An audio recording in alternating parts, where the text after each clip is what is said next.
کے سامنے اتنی اونچی آواز، اپنا ہاتھ بھی اٹھا لیا مارنے کے لیے سیدہ عائشہ صدیقہ کو. ابھی باپ کا ہاتھ اٹھا ہے کہ عائشہ صدیقہ اور صدیق اکبر کے درمیان نبی پاک تشریف اور ہاتھ اٹھا ہوا عائشہ صدیقہ کو لگنے نہیں دیتے. جب یہ صورتحال جو ہے ڈیفیوز ہو گئی، سیدنا صدیق اکبر چلے گئے، تو اس کے بعد رسول پاک نے فرمایا عائشہ آج تم نے تمہارے باپ کے تھپڑ سے کیسے بچایا؟ اگر میں بیچ میں نہ آتا تو تمہارا کیا حال ہوتا؟ یہ محبت کا ایک عالم ہے رسول علیہ السلام کا عائشہ صدیقہ کے ساتھ، حضرت خدیجہ کبریٰ کے ساتھ محبت کا یہ عالم تھا کہ آپ سے عمر میں بڑی تھی، آپ لوگوں کو معلوم ہے عمر میں بڑی تھی، اور تم 25 سال ایک بیوہ عورت کے ساتھ تاجدار کائنات میں گزارے. اور یہ تو محمد مصطفیٰ صلی اللہ علیہ وسلم ہے جس کے لیے سارے عرب کے لوگ کہتے ہیں اے محمد جس خاندان کی جس عورت سے کیا ہو ہم تمہارا نکاح کروانے کو تیار ہیں. مگر محمد مصطفیٰ صلی اللہ علیہ وسلم نے اپنی جوانی ایک بیوہ عورت کے ساتھ گزار دی اور محبت کا اپنی مثال قائم کی. سیدہ خدیجہ کا انتقال ہو جاتا، انتقال کے بعد جب بھی جانور ذبح کیا جاتا، سیدہ خدیجہ کبریٰ کی جو سہیلیاں تھیں، جو ہم جولیاں تھیں، ان کو باقاعدہ گوشت بھجوا. یہ ان کی سہیلیاں، یہ محبت کا عالم ہے اپنی بیوی کے ساتھ. اور حضرت عائشہ کہتی ہے کہ ہمیں ساری زندگی بڑا رشتہ آتا تھا کہ محبت رسول علیہ السلام حضرت خدیجہ کبریٰ سے کرتے. اور دوستان محترم یہ پہلو بھی یاد رکھیے کہ حضور علیہ السلام نے کثیر ازواج کی، اور یہ یاد رکھیے کہ 50 سال تک آپ نے دوسری شادی نہیں کی. ایک بیوہ عورت کے ساتھ گزارا جو آپ سے عمر میں 15 سال کم بیش بڑی تھی، ان کے ساتھ گزارا. جب وصال ہوا تو آپ نے دوسرے نکاح فرمائے، اور وہ بھی دین کے پرپس کے لیے تھے، اس کے کچھ پولیٹیکل پرپسز تھے، اس کی کچھ ریلیجس ریزنز تھی دین اسلام کے پھیلانے کے لیے اور دین اسلام کی مخالفت کو کم کرنے کے لیے. یہ ایک الگ موضوع ہے، اس پر میں اس وقت نہیں جا رہا. تو عورتوں کے ساتھ سلوک مثالی رہا اپنی بیویوں کے ساتھ. قرآن نے کہا وعاشروہن بالمعروف، اپنی بیویوں کے ساتھ حسن سلوک سے پیش آؤ.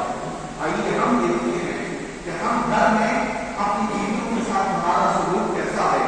اور جب یہ بات فرمایا تم میں سے بہتر انسان جو ہے جو اپنے گھر والوں کے ساتھ بہتر، اور میں خود اپنی گھر والوں کے ساتھ.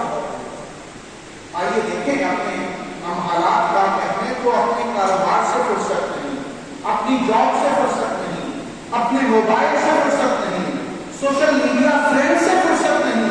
گھر میں جا کر بھی ہم گھر سے باہر ہوتے ہیں، بیوی بچے ہمارا منہ تک رہے ہوتے ہیں، لیکن ہمارے پاس وقت نہیں ہوتا. جب آپ کی توجہ گھر میں جا کر گھر والوں پہ نہیں ہوتی تو نتیجہ یہ ملے گا کہ ان کی توجہ بھی کہیں اور جائے. یہ سوچنے کا پہلو ہے، اس پر ذرا ہمیں غور کرنا چاہیے. حضرات گرامی، خواتین و حضرات، یہ پہلے بھی دیکھیے بطور آپ جب آپ کو دیکھتے ہیں تو اللہ رب العزت نے آپ کو 3 بیٹے اور 4 بیٹیاں عطا. یہ راجہ قول بعض جگہ پہ 4 بیٹوں کا بھی آیا.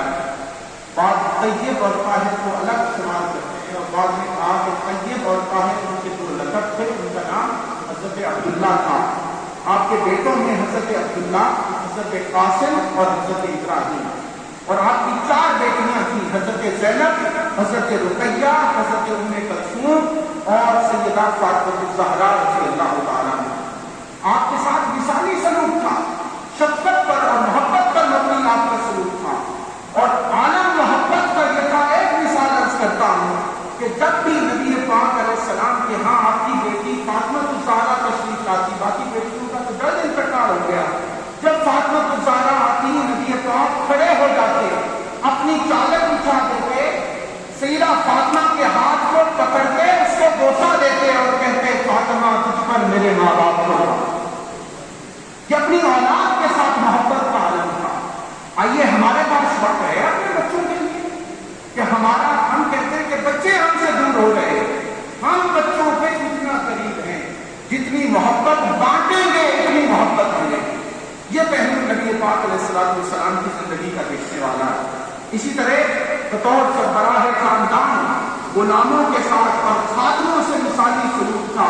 ایک صحابی بیان کرتے ہیں کہ میں بچہ تھا، 10 سال کا بچہ تھا تقریباً، اور 10 سال میں نے نبی پاک علیہ السلام کے ساتھ گزارے، کبھی سارے کائنات نے مجھے یہ نہیں کہا یہ کام تم نے ایسے کیا، ایسے تو نہیں کیا، اس طرح ڈانٹا بھی نہیں، چھڑکا بھی نہیں۔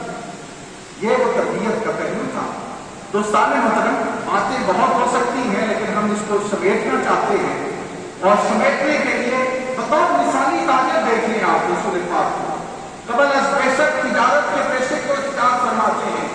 آپ کاروبار اپنے بچوں کے لیے، اپنی فیملی کے لیے آپ فارغ نہیں بیٹھتے، کبھی شام جا رہے ہیں، کبھی بصرہ جا رہے ہیں، کبھی یمن کا سفر فرما رہے ہیں تجارت کے پوائنٹ آف ویو سے، اور شراکت کی بنیاد پر حضرت خدیجہ کبریٰ کے کاروبار میں بھی آپ نے کام کیا، آپ لوگوں کے علم میں۔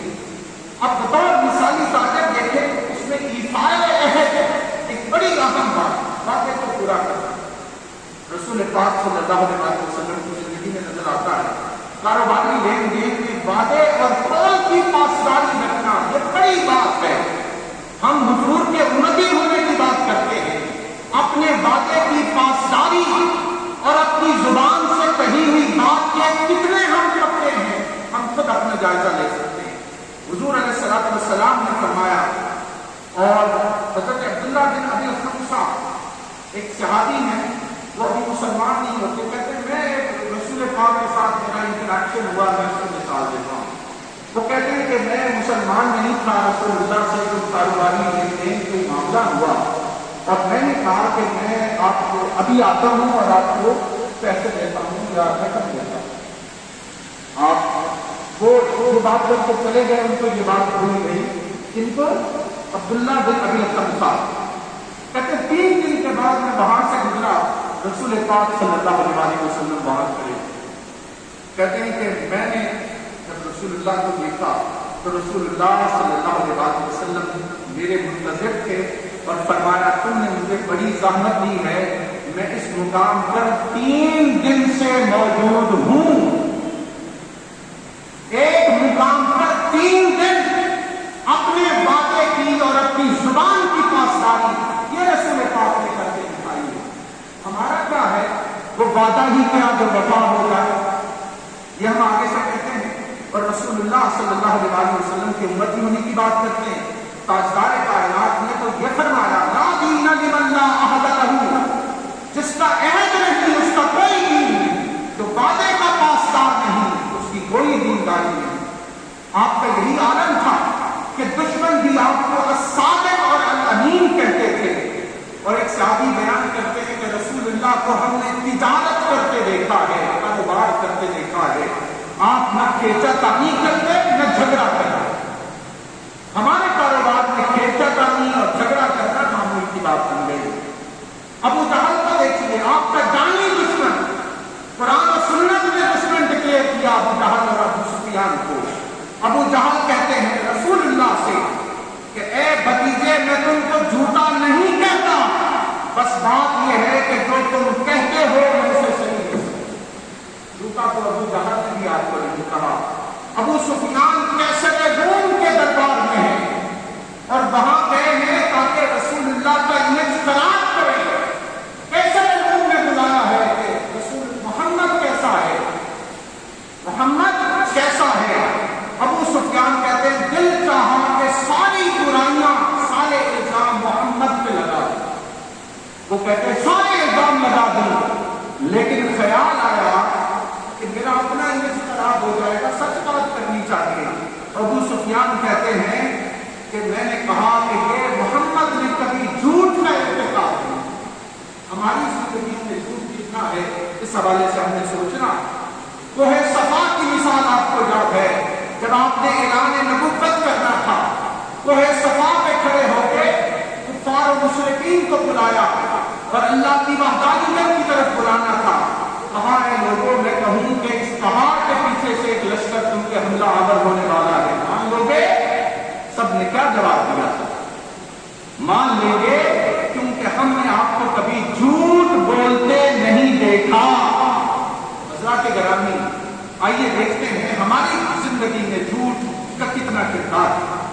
مثالی تاجر کے حوالے سے جب ہم اسوہ محمدی کو دیکھتے ہیں تو آپ دھوکہ اور خیانت کرتے نظر نہیں آتے، آپ جھوٹی قسمیں اٹھاتے نظر نہیں آتے، آپ نے صحیح ناپ توڑ کرنے کا ہمیں حکم دیا ہے، اور اس کی تفصیلات میں نہیں جا رہا۔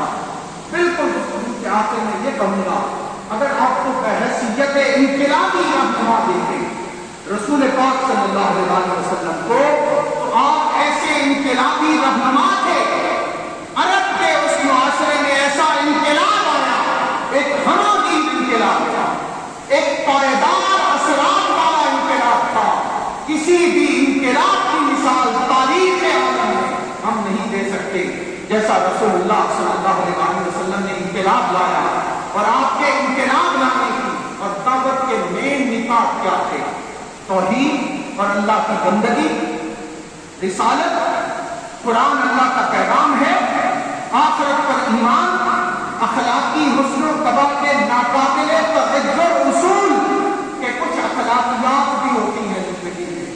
آج تو ہم اخلاقیات سے مبرہ اور عاری ہوتے نظر آتے ہیں، اور دعوت دین کے غالب کرنے کے لیے اپنا تن من دھن جان مال کی بازی لگا دینا۔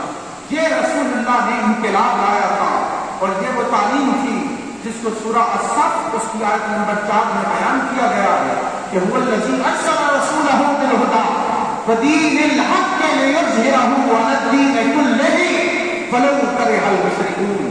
ہمیں تو اپنی ذات سے ہی فرصت نہیں ہے، ہمیں تو اپنی خواہشات سے ہی فرصت نہیں ہے، ہمیں تو اپنے لیے مال و متاع اور نام کمانے سے ہی فرصت نہیں ہے، ہم نے دین کے فروغ کے لیے کیا کردار ادا کرنا ہے، یہ سوچنے کا سوال ہے۔ اور بحیثیت سپہ سالار دیکھے تو آپ نے جنگوں کے اصول ہمیں سکھائے۔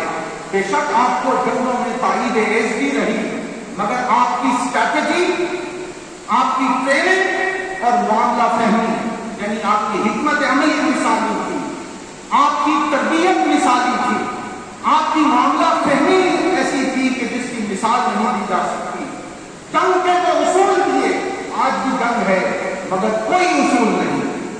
ہم 21ویں صدی میں ہیں، یونائٹڈ نیشنز بن گئی، بڑی بڑی اقوام عالم بن گئی، اقوام متحدہ کا ادارہ بن گیا، مگر غزہ میں، فلسطین میں مسلمانوں کے ساتھ کیا سلوک ہو رہا ہے، لبنان میں کیا ہو رہا ہے، شام میں کیا ہو رہا ہے، کشمیر میں کیا ہو رہا ہے، وہاں پر ضمیر عالم پہ کوئی ان کے کانوں پہ کیوں رینگتی ہمیں نظر نہیں آتی۔ رسول اللہ نے جنگ کے بھی اصول دیے، اصول بہت زیادہ ہیں، میں اس میں نہیں جا رہا۔ قیدیوں کو قتل نہ کرنے کا حکم، اور اصحاب بدر جو قیدی تھے 10 بچوں کو پڑھا دو اور جاؤ، یہ اصول تھا۔ سفیروں کی حفاظت، ایمبیسڈرز کی حفاظت کا اعلان کیا، دوسروں مخالفوں کے جو عبادت خانے ہیں ان کو نہ گرایا جائے، جانوروں کو ہلاک نہ کیا جائے، جو نان کمبیٹنٹس ہیں، جو جنگ نہیں لڑ رہے، ان پہ حملہ آور نہ ہو۔ جہاں پہ تو ہسپتالوں پہ، تعلیمی اداروں پر اور پرامن شہریوں پر حملہ ہوتا ہے، یہ نبی پاک علیہ السلام کا وہ پیام امن ہے جو دنیا عالم کو دکھانے کی ضرورت ہے۔ اور آخری بات یہ عرض کر رہا ہوں، جب ہم آپ کے کردار کو دیکھتے ہیں تو اس میں ہمیں عبادت اور ریاست کی کمال پہ نظر آتی ہے، اللہ کی عبادت اور بندگی، اللہ کے حضور اپنی زمینوں کو جھکانا، یہ رسول اللہ صلی اللہ علیہ وسلم کی زندگی میں نظر آتا ہے۔ آپ کے پاؤں متورم ہو جاتے، سوج جاتے۔ اللہ پاک نے کہا یا ایھا المزمل قم اللیل الا قلیلا نصفہ او انقص منہ قلیلا او زد علیہ ورتل القرآن ترتیلا۔ رسول پاک صلی اللہ علیہ وسلم رات کو وقت نکال کر اللہ کے حضور عبادت و بندگی کے لیے کھڑے ہوتے۔ اللہ پاک نے جب آپ کے پاؤں متورم دیکھے تو کہا اے کملی اڑنے والے، قیام کیا کر، تھوڑا کم کر لیا کر، نصفہ آدھی رات کر دیا۔ پھر خیال آیا کہ بعض طبیعت آدھی رات کی قیام کے لیے نہیں بنتی، تو کہا اب کچھ تھوڑا اور کم کر دیا۔ پھر خیال آیا کہ حضور علیہ السلام تو بندگی کے اعلیٰ مقام پر ہیں، آپ تو عبادت کرنا چاہتے ہیں، قرآن نے کہا او زد علیہ ورتل القرآن ترتیلا، چاہو تو قیام کو بتا دیں۔ یہ رسول اللہ صلی اللہ علیہ وسلم کا عمل تھا۔ عائشہ صدیقہ بیان کرتی ہیں یا رسول اللہ صلی اللہ علیہ وسلم، اللہ نے تو آپ کے صدقے سے امت کے گناہوں کو بخش دیا ہے اور ان کی شفاعت ہوگی، پھر اتنی عبادت، اتنی ریاضت، اتنی بندگی، تو کیا جواب دیا؟ افلا اکون عبدا شکورا، میں اللہ کا شکر گزار بندہ نہ بنوں؟ تو دوستان محترم، اسی پہ بات کو ختم کرتے ہیں۔ یہ حضور علیہ السلام کی بات ہے، یہ کبھی ختم نہ ہونے والی ہے۔ غالب نے کہا تھا ثنائے خواجہ بجذبہ گزاشتے کہاں ذات پاک مرتبہ دان محمد آسا۔ اے غالب، نبی پاک کی تعریف میں رب پہ چھوڑتا ہوں، وہی رسول اللہ کے مقام کو جانتی ہے۔ ہمارے دیگر آپ تمام خواتین و حضرات کا، منتظمین کا اور جناب محترم احمد گیلانی صاحب کا میں شکر گزار ہوں کہ انہوں نے یہ موقع دیا۔